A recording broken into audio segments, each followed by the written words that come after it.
अस्सलामु अलैकुम वरहमतुल्लाहि वबरकातुहू। अल्हम्दुलिल्लाहि रब्बिल आलमीन वस्सलातु वस्सलामु अला नबिय्यिना मुहम्मदिन व अला आलिहि व सहबिहि अजमईन व बाद।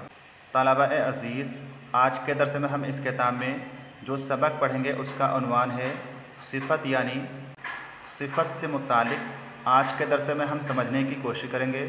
सिफ़त किसको कहा जाता है, सिफ़त की तारीफ़ क्या है, वो कायदे में बयान किया गया है, वो देखते हैं।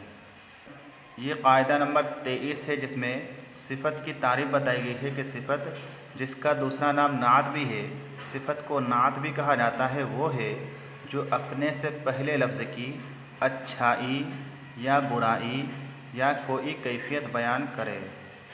यानी सिफ़त के ज़रिए किसी चीज़ की अच्छाई बयान की जाती है, जैसे अल वलदु जमीलुन, लड़का खूबसूरत है, या अल वलदु ज़कीयुन, लड़का ज़हीन है।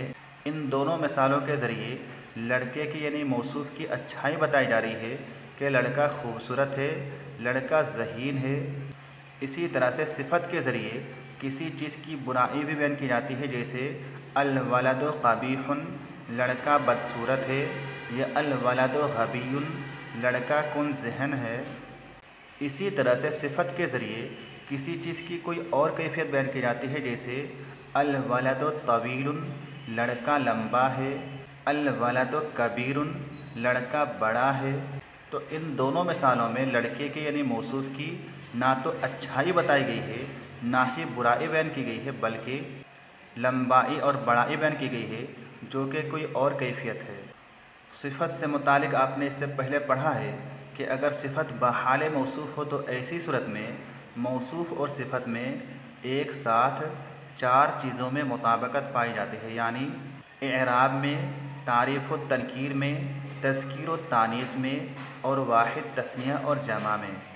यानी मौसूफ़ मारिफ़ा हो तो सिफ़त भी मारिफ़ा होगी, मौसूफ़ नकेरा हो तो सिफ़त भी नकेरा होगी, मौसूफ़ मुज़क्कर हो तो सिफ़त भी मुज़क्कर होगी, मौसूफ़ मुअन्नस हो तो सिफ़त भी मुअन्नस होगी। मौसूफ़ का जो एराब होगा वही एराब सिफ़त का भी होगा।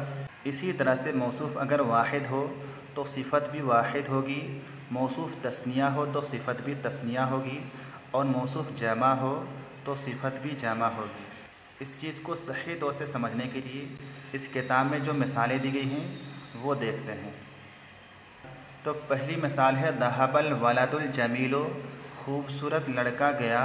इस मिसाल में अल वलदु मौसूफ़ है और अल जमीलो सिफ़त है।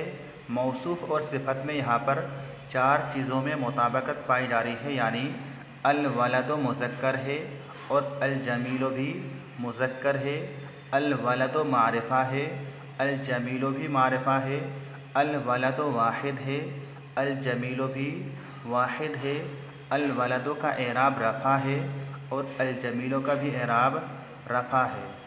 तो इस तरह से मौसूफ़ और सिफ़त में चार चीज़ों में मुताबकत पाई जा रही है।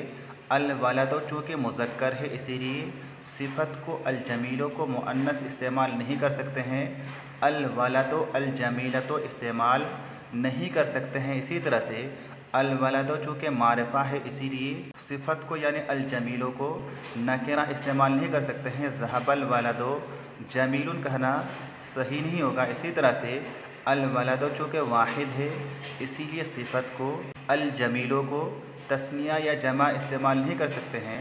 ज़हबल वलदु अल जमीलाने या अल जमीलूना नहीं कह सकते हैं। इसी तरह से अल वलदु पर चूँकि रफ़ा है, इसीलिए सिफ़त को नसब या जर नहीं दे सकते हैं। इसीलिए दहबल वलदु अल जमीला या दहबल वलदु अल जमीले कहना सही नहीं होगा, दुरुस्त नहीं होगा।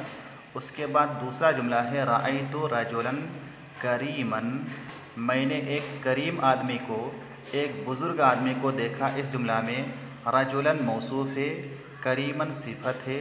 मौसूफ़ और सिफ़त में यहाँ पर भी चार चीज़ों में मुताबकत पाई जा रही है, यानी रजुलन वाहिद है, इसीलिए करीमन भी वाहिद है। रजुलन मुज़क्कर है, इसीलिए करीमन भी मुज़क्कर है। रजुलन मनसूब है, इसीलिए करीमन भी मनसूब है।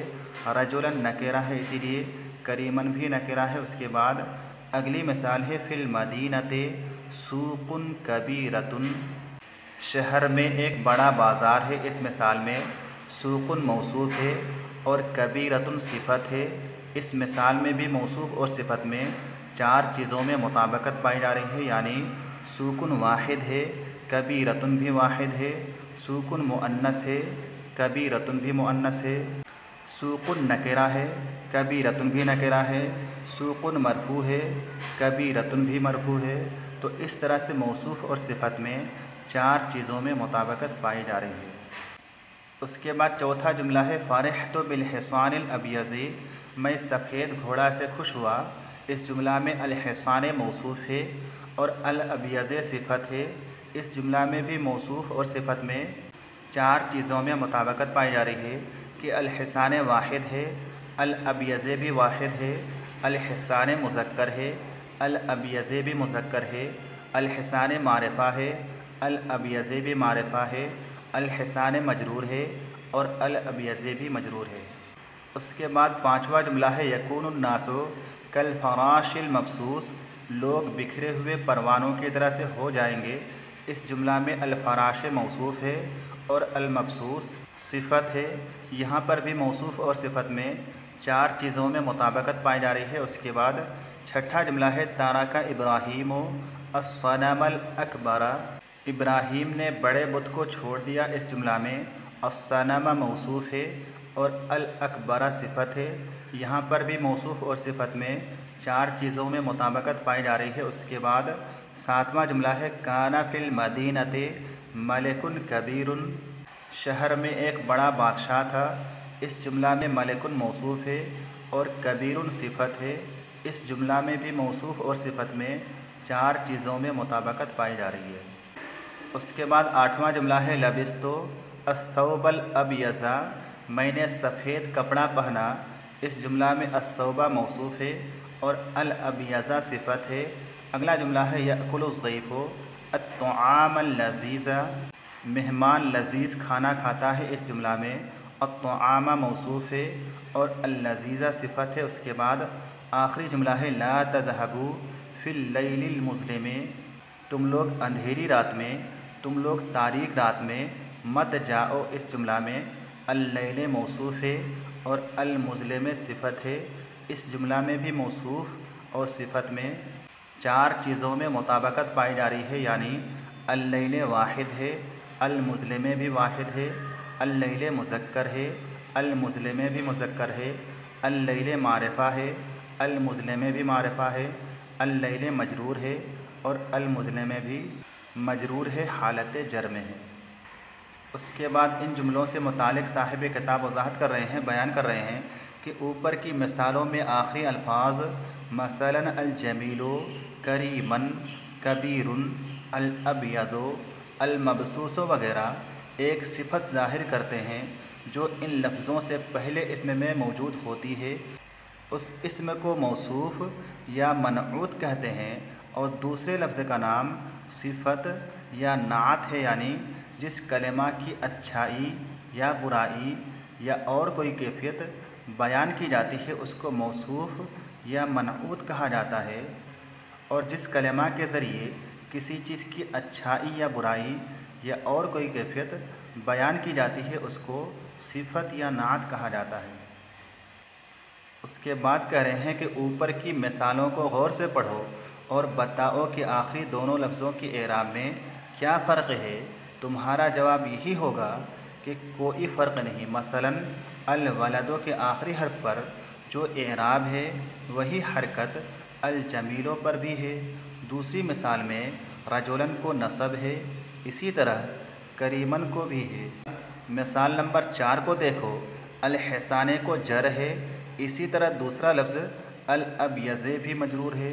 अब तुम इन ऊपर की मिसालों से ये बात खूब समझ गए होगे कि अगर मौसूफ़ मरफ़ू होगा तो सिफत भी मरफ़ू होगी और अगर मौसूफ़ मंसूब होगा तो सिफत भी मंसूब होगी। मुख्तसर लफ्ज़ों में ये समझ लो कि सिफत अपने मौसूफ़ के एराब यानी रफ़ा, नसब और जर में मुवाफ़िक़ होती है। जैसे कि आपको इससे पहले बताया जा चुका है कि सिफत का एराब मौसूफ़ के मुताबिक होता है। मौसूफ़ अगर मरफ़ू हो तो सिफ़त भी मरफ़ू होती है, मौसूफ़ मंसूब हो तो सिफ़त भी मंसूब होती है, और अगर मौसूफ़ मजरूर हो तो सिफ़त भी मजरूर होती है। इसी तरह से 3 और चीज़ों में सिफ़त अपने मौसूफ़ के मुताबिक होती है, यानी तज़कीर व तानीस में, तारीफ़ व तनकीर में, वाहिद तस्निया और जमा में। तो आज के लिए बस इतना ही। अस्सलामु अलैकुम व रहमतुल्लाहि व बरकातुहू।